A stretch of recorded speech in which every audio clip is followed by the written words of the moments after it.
It's October the 12th, 2011. I'm Mike Benedetti. This is 508, a show about Worcester. Today on the show, from television's Jeopardy! Special guest co-host Adam Villani. Guten Abend. How's it going? Josh is in the background. Hey, maybe not on the show. Brendan Melican, always co-host. Pleasure, sir. Louis, what's your last name, Louis? Louis, nice to meet you. And Sarah Sefa, always pleasure to meet you. I've always been wanted to meet in the flesh. How's it going? Very good, thank you. Thanks for being here today. Wonderful. And we're here today to talk about Empower, which is a biodiesel co-op. We'll probably also talk about Occupy Worcester, and potentially we'll talk about Steve Quist's yard sign citation. Maybe not. Guys, what is Empower? Empower Energy Co-op is a biodiesel cooperative. We collect waste vegetable oil from local Worcester restaurants. Okay. And we why do they have waste vegetable oil? Because we eat a lot of fried food in this nation. Okay. So this is like French stuff from fries, yeah. This is like fried fry later chicken, stuff. Fry later grease. Okay. Yeah, we pick up waste vegetable oil that has been used by restaurants for cooking food. And it's illegal to put it down the drain, actually. You need to have a service of people who pick up your waste vegetable oil. Mm-hmm. And we provide that service for free. And so we work with about 25 local restaurants and provide them with waste vegetable oil removal services. But we take that and recycle it so that it can be used for fuel. And the awesome thing about it is it's carbon neutral fuel.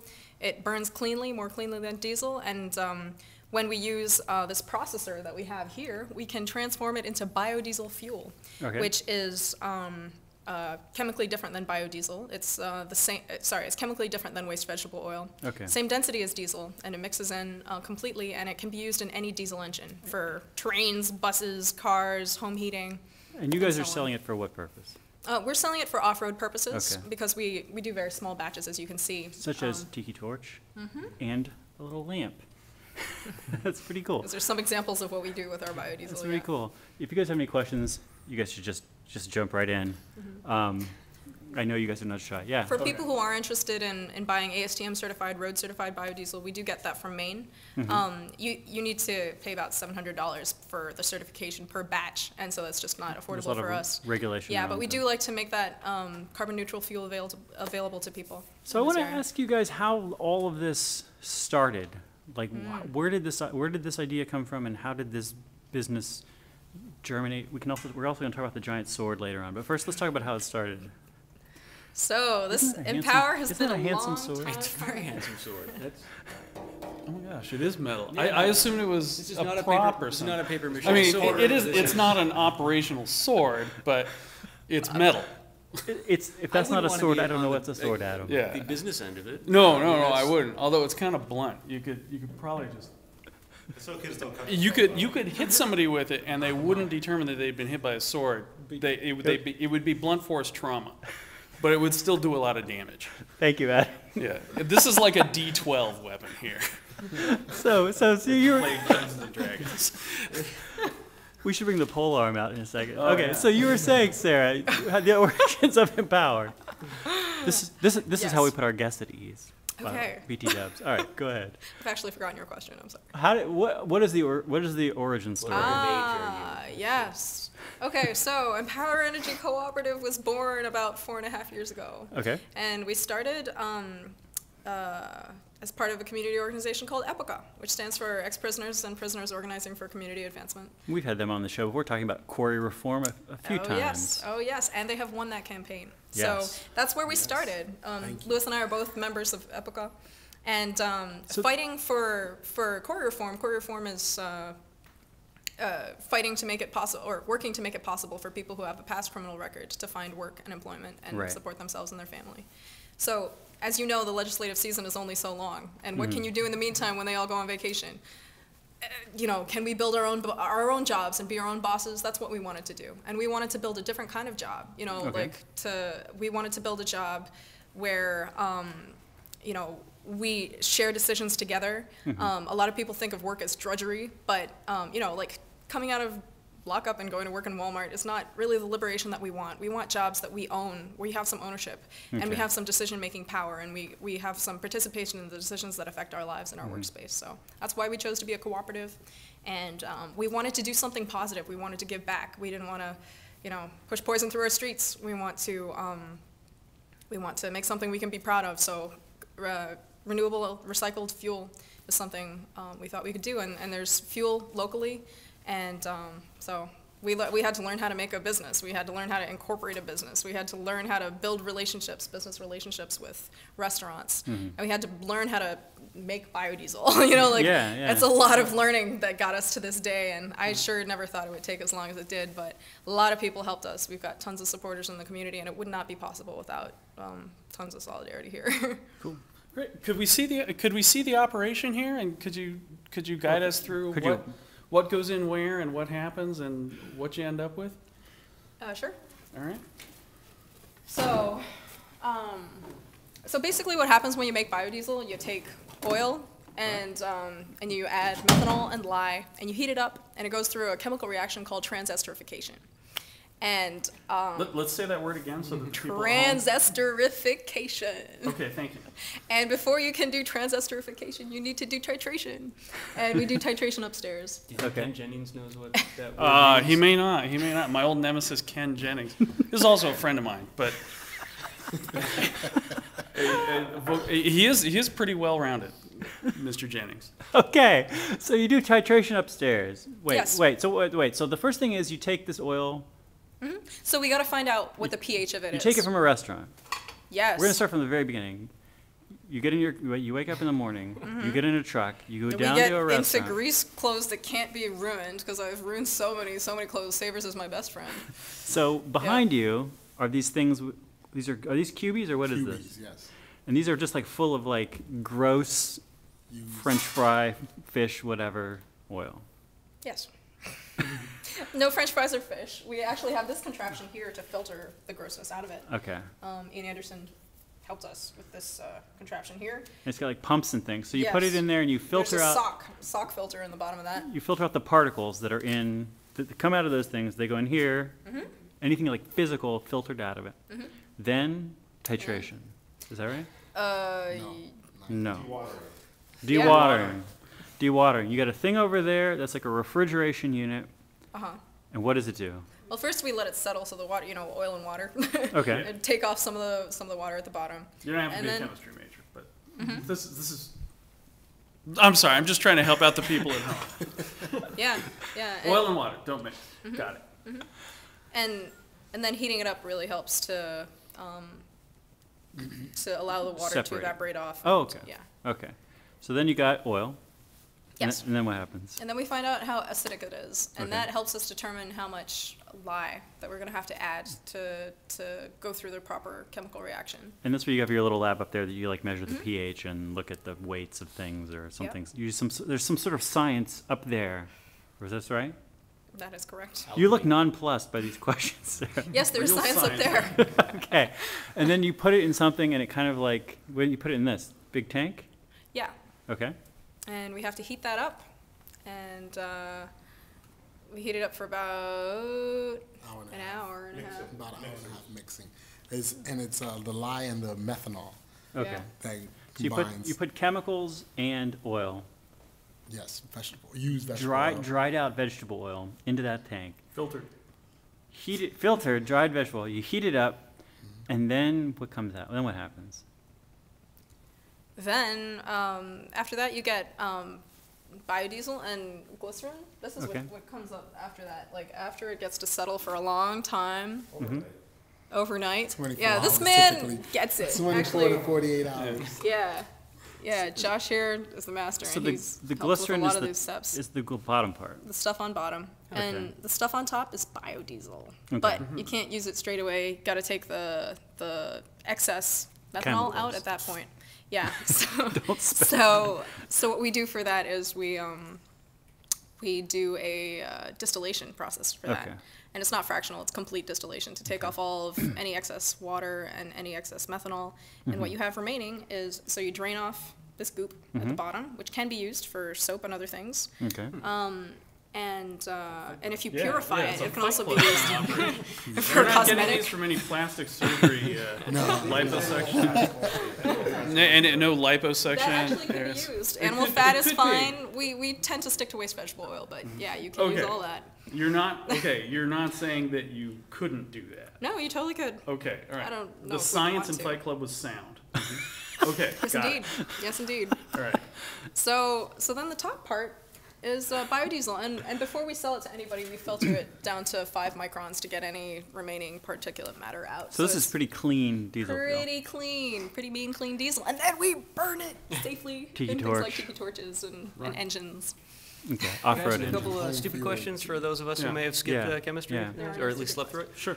What's the ratio from, say, waste oil to an actual clean burnable fuel? It's almost 1-to-1 because you add biodiesel and methanol. So Okay. yeah. And then, so with the other product, the byproducts like glycerin and the methanol, are Yeah. you able to get any use You out can of those? reuse the methanol. We've been composting our glycerin, which Okay. is fine. It has like thousands of uses in industry though, if you can purify it in some kind of way. On the scale, I mean, will there be local uses for that as well, or? We have to figure it out. So, Yeah. Okay. Possible. We're looking into adhesives or- that. Yeah. That's Right. another little You can side burn it. project You can actually burn that it. we could try to get into. Is using that glycerin for other Yeah. purposes. Yep, using the glycerin. So, Yeah, like Josh said, you can use it for burning. We sometimes use it for degreaser, but we're still figuring out how to purify it better. Cool. so you're selling this essentially to, say, like farmers use on their tractors, things like that. But now, say I, for example, a month ago, I just bought a new car that runs on diesel. It's turbo diesel injection or whatever. Yes. It's whatever the new technology they're doing. Clean diesel. I don't know. Would I be able to use your biodiesel in my car? You would, but it wouldn't Okay. be legal. It wouldn't be You legal. would not be roadworthy. So Okay, all right. This yeah, is not it would run certified. fine. It It would would not run be- fine. But, Physically, it would probably happen. It could work, but yeah, there- we would there- recommend that you buy ASTM certified biodiesel, which you can purchase Okay, from us, alright. but we get it from a larger facility in Maine. So it's regional, but not Worcester. okay, all right. Permitting issue. It's, Yeah. Okay, so it's a permitting issue, and $700 for the lab test to prove that you're Right. roadworthy. That's and oh. and it might void my warranty or something like that at this point. For brand new cars, Yeah. I think if you have ASTM certification, you're good. Okay, so that's good. And then would I have to make any adjustments in my car? No, No. big Okay. misconception. People Okay, often thank you. think, oh, I want to run grease, so I got to do this big thing. And Right, no, right. any diesel engine, biodiesel is good. And sometimes you might want to do a mix. Like B100 is 100% biodiesel. A lot of people run B40, which is 40% biodiesel.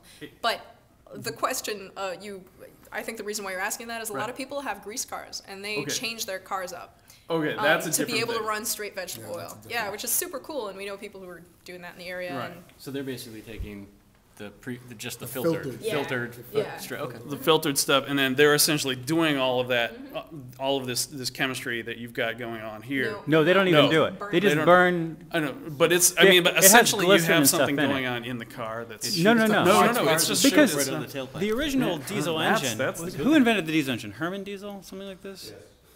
Herman. What was his last? Rudolph. Rudolph Diesel. Yeah, Rudolph Rudolph. Diesel Rudolph. invented the diesel engine. Josh can Peanut oil. Rudolph the to run on diesel peanut oil, inventor. to run on all kinds of different oil, right? Like a multi-fuel engine. So Right. you can run Okay.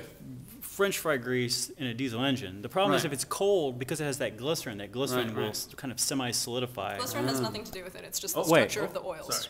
It's very viscous. Some sort of thing. Okay, so we should say it's not the glycerin, it's the unprocessed. What? Sorry, she just burned you.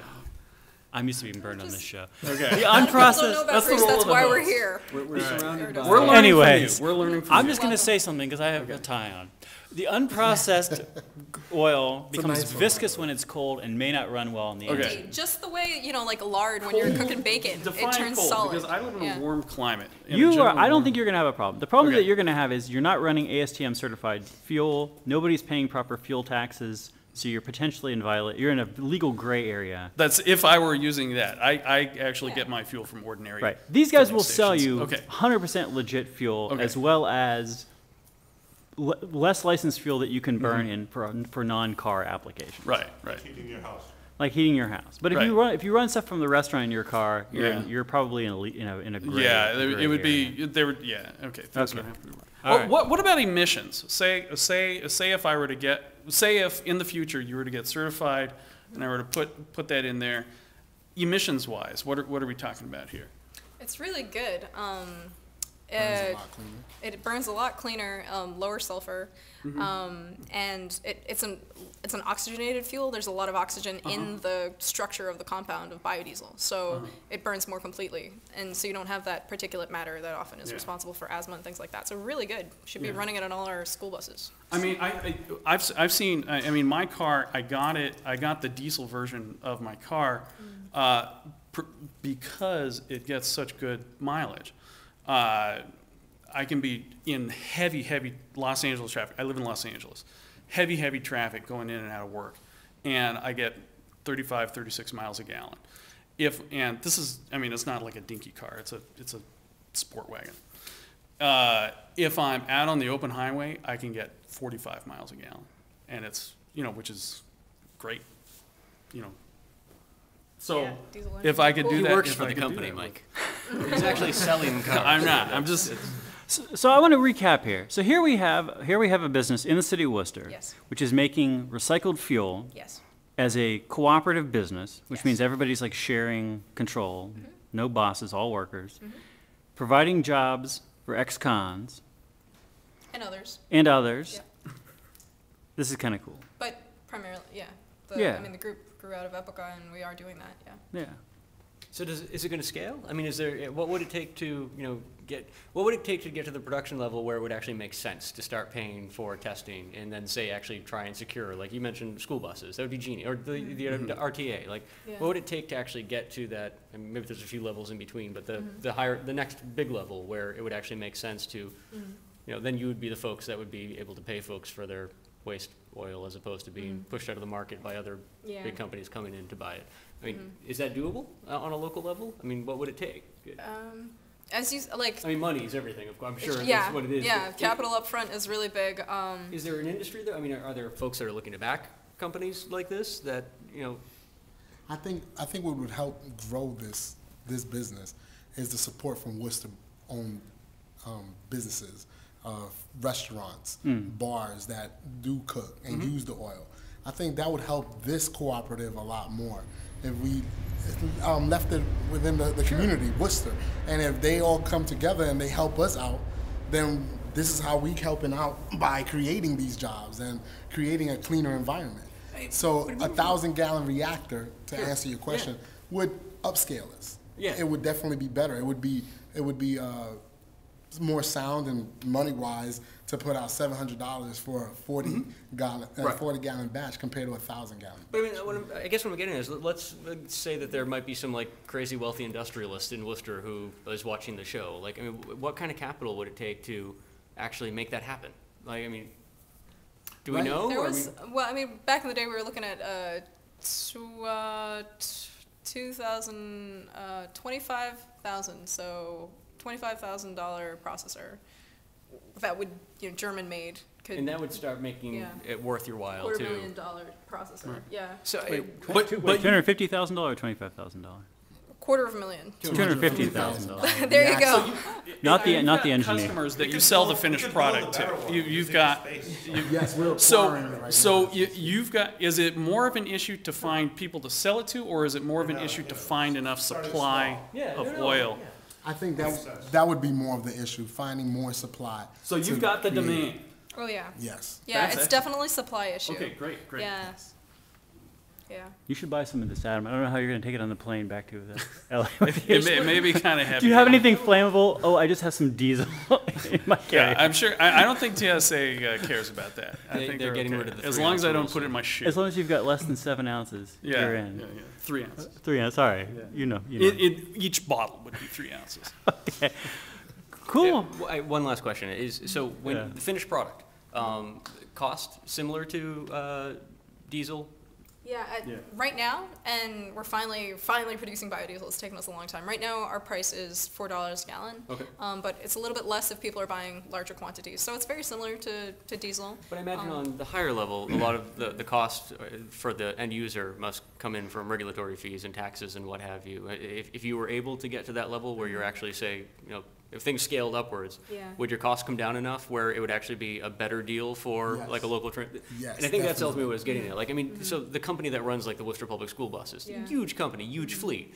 It actually might make sense for a company that size to say, you know, $250,000, like, you know, we could probably figure out a way to write that off and incorporate this co-op into like our business model. I mean, that, and actually have local businesses being fueled by local businesses, which is Yes. crazy, right? That But- would be great. That would be a utopia.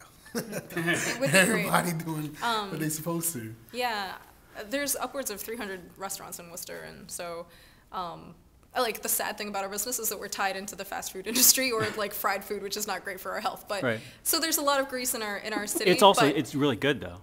It's delicious. It makes people delicious. super Makes you happy. happy for a short Everybody's period of happy. You eat the French fries and you're happy. You burn recycled fuel and you're happy. and you're happy. Agreed. Yeah. So like, there's a lot of oil in our city, but supply is limited. And I think, you know, for myself, I'm really interested in addressing climate change as well as building locally sustainable jobs. Yeah. And so I always think of it in terms of wedges. Like, you know, we're gonna have to. It's a drop here and a drop there and a drop there and a drop there. That's gonna make us energy efficient. Like, we're gonna have to make our houses tighter. We're gonna have to do weatherization. We're gonna have to choose biodiesel as our fuel. We're gonna have to choose other renewable fuels too.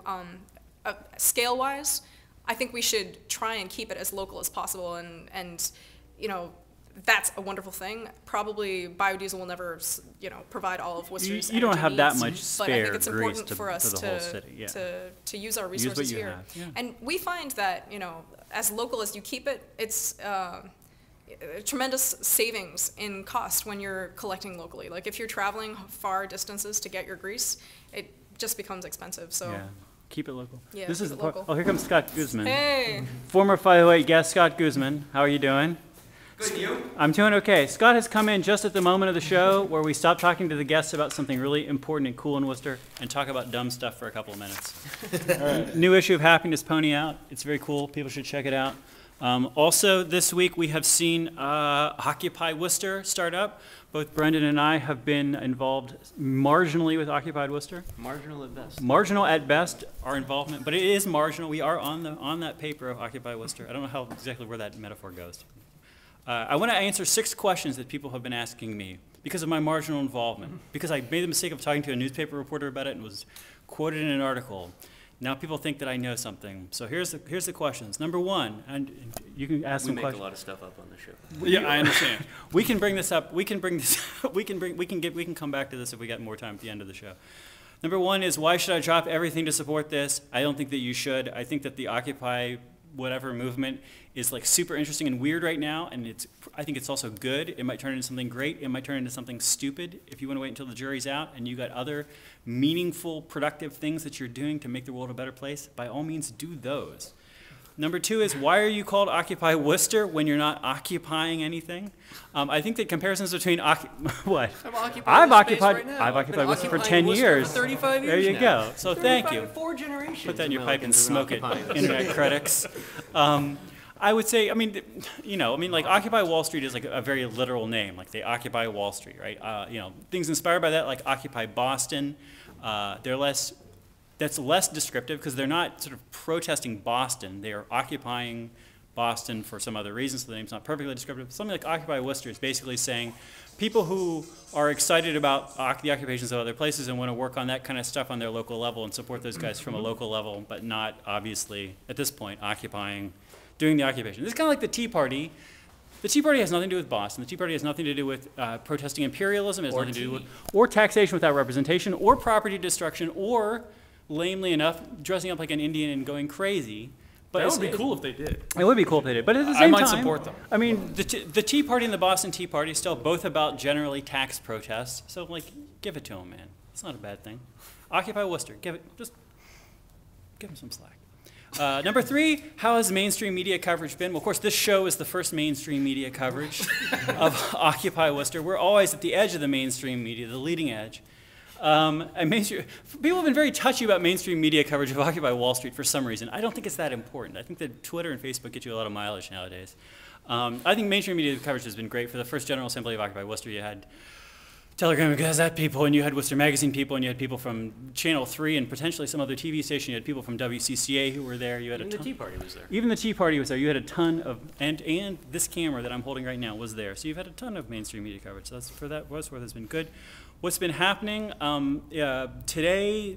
There was some kind of like a foreclosure that was headed off by a protest and some persuasive talking from the Worcester Anti-Foreclosure Task Force as well as Occupy Worcester people. Tomorrow there's some kind of Bank of America deal that Occupy Worcester is working on, and then Saturday there's going to be a big march down, rally at Clark at 2 o'clock, march down Main Street at 3 o'clock, General Assembly at 4 o'clock on the Common, and then at sundown a candlelight vigil.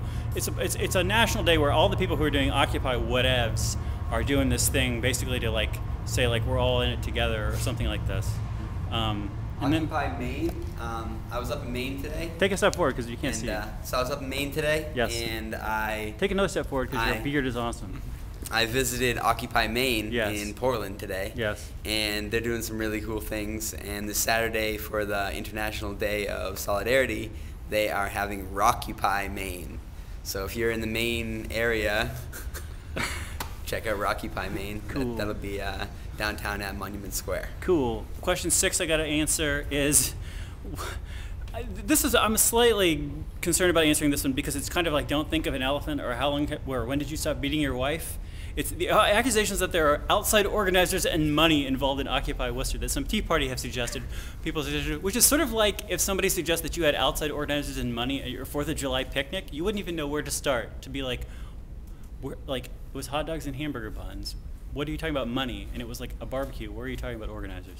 If you have any evidence of actually outside organizers or money in being involved, like you should email everyone involved with Occupy Worcester because I think that would be very interesting to know. So also if there are any kind of, I don't know, undercover FBI people or whatever. It's the same just thing. outside agitators from conservative groups trying to put on a. Oh, there's bad also face. there's There was also an example I agitators read from on conservative Matthew groups hanging out. Iglesias' blog or something in Wall Street. Some agent provocateur from I don't know, one of those conservative websites or whatever came in and tried making them look bad by acting like a jackass. So far, there's or nothing something. provocative about Occupy Yeah. Worcester, so I wouldn't worry about Like- that. We got. I would just like to point that out as well. The drawing of the Giants. Oh, we got 3 minutes left.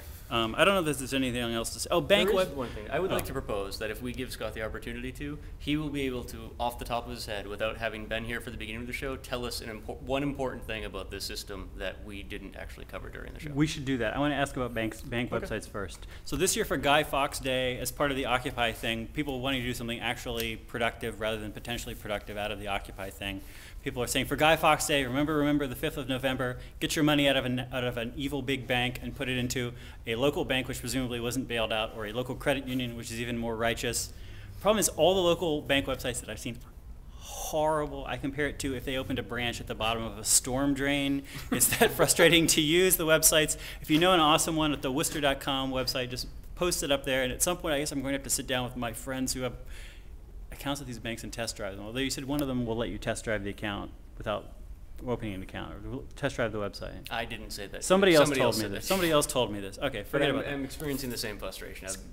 Big banks have great mobile apps, and they make it so you don't have to go into branches at all. I used to do my banking through Chase. Their website was terrible. Yeah. So I'm not even going to say, I'm just saying I bank had I do my banking with Chase. I had some problems initially. I have to use like some weird username that I always have to remember when I'm logging in. Yeah. But once I log in, it seems to work pretty well. Excuse me, didn't Guy Fawkes blow shit up? He did. Good point. He did. Can I get my money out? Well, actually, did he explode anything, or did he just try to? I don't know. I don't Oh, know. I think that was the idea, but he didn't succeed. The gunpowder plot. Yeah. Scott Guzman, in Yeah. the last 90 seconds, tell us one important thing. Step. We can't see. Talk about science. Step forward and tell us one important thing that we don't know about your setup. Okay, well, one majorly important thing is quality control. Okay. Because as a biofuels business, Yes. any end use of our product needs to be, completely certified and make sure that it, won't mess up any of the equipment. So Right. we need to maximize heating and mixing in the Okay. biodiesel. Mhm. So those are two of the main things. So we pre-filter our oil Mhm. and then using the Venturi, which is a scientific device on top. It increases the mixing. Oh, wait, are you saying it's a scientific device or it's a scientific device? It's essentially it increases the mixing of the oil. Oh, really? And I'll look it it up on also Wikipedia. pulls in air and dry air, and we have the mixing pump and an electric heater, so all of those Very things maximize the process. Very cool. We got like 10 Make a good seconds product. left. In closing, there's a trident along that wall over there. Where? Wait, There where? it is. Well, look at that, right along the brick wall. Behind the, Oh, that's so sweet. I don't know if anybody can see it on television, but guys, thanks for watching 508. Oh, there it is. We'll talk to you next week.